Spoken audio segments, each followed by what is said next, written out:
Kayo po, Mayor, ay naandun parati. Kahit wala po kayong kailangan sa amin, naandyan kayo po. You will give us everything and expecting nothing in return.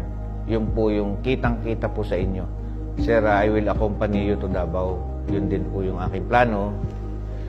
I will not expect anything anymore. Just serve my remaining career in Davao with you. Ang masabi ko, may puso siya, lalong-lalo na sa mahirap.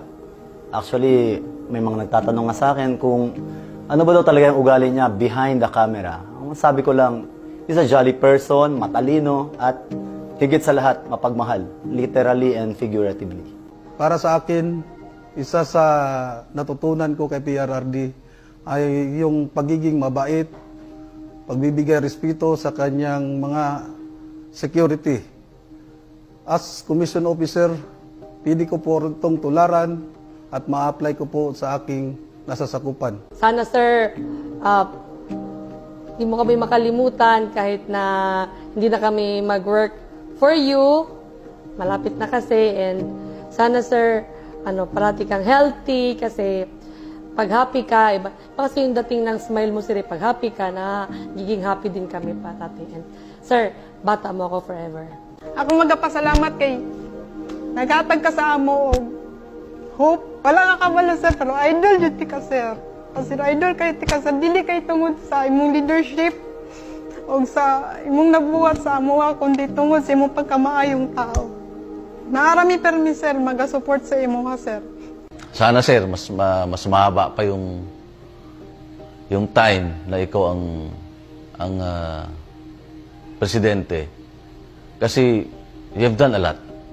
And sana ipagpatuloy kung sino man yung papalit sa inyo, yung mga numpisan mo. Sana palagi ka pong nandyan. I have learned a lot from you, and especially sa mga mentoring na binigay niyo po sa amin, sa lahat ng guidance, sa lahat po ng tulong. We will be forever grateful for those services that you have given us. You're one of the best tatay sa totoo lang. Sa mga matagal nating pinagsamahan, sir, more than 5 years tayong magkasama. Nakita ko yung saya mo, yung hirap mo, yung mga tagumpay mo, syempre.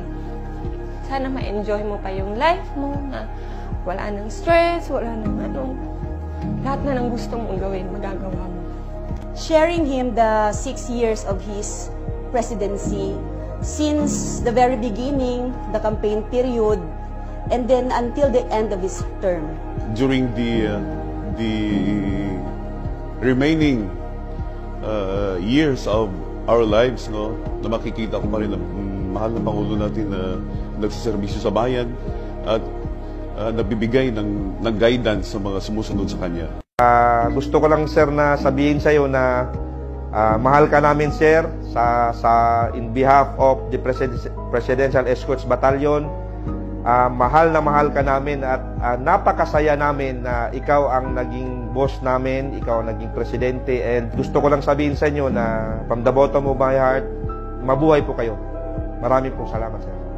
Sir, sa 6 na taon na naging security officer nyo ako, maraming salamat sa kumpiyansa at tiwala na ibinigay nyo sa akin at saka sa aking mga kasamahan ng mga security officers.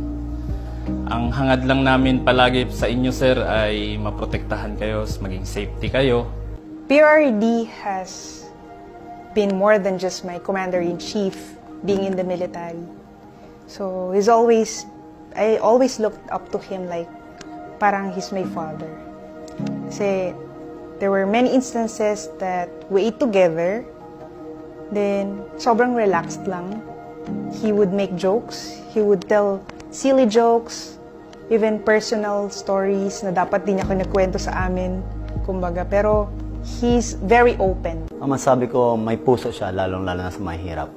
Actually, may mga nagtatanong nga sa akin kung ano ba daw talaga yung ugali niya behind the camera. Ang masabi ko lang, he's a jolly person, matalino, at higit sa lahat, mapagmahal, literally and figuratively.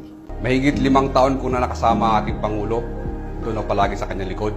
Nakita kung gaano siya katapat sa ating bansa at sa mga mamayang Pilipino. Kayo, sir, kasi hindi mo kami trinit na mga security mo. Yun lang talaga actually yung nakaano sa amin na we were treated as part of your family. So, I'm really, really proud to have the honor to work with you as your aide.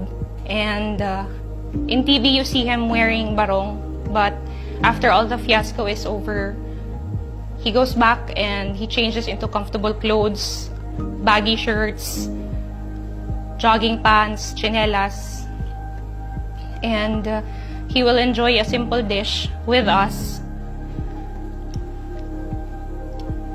He is the kind of person na pag nakikita mong kumakain, sobrang ganado. Kahit na yung ulam bulad, parang pati ikaw gaganahan kasi papaisip ka, parang sarap ng bulad, kakain na lang din ako.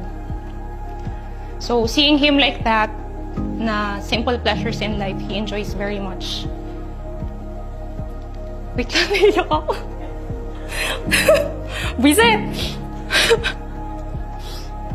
I will always remember all the lessons you've taught me throughout my career and for the rest of my life. PRRD was always a father figure, not only to me but to all of us.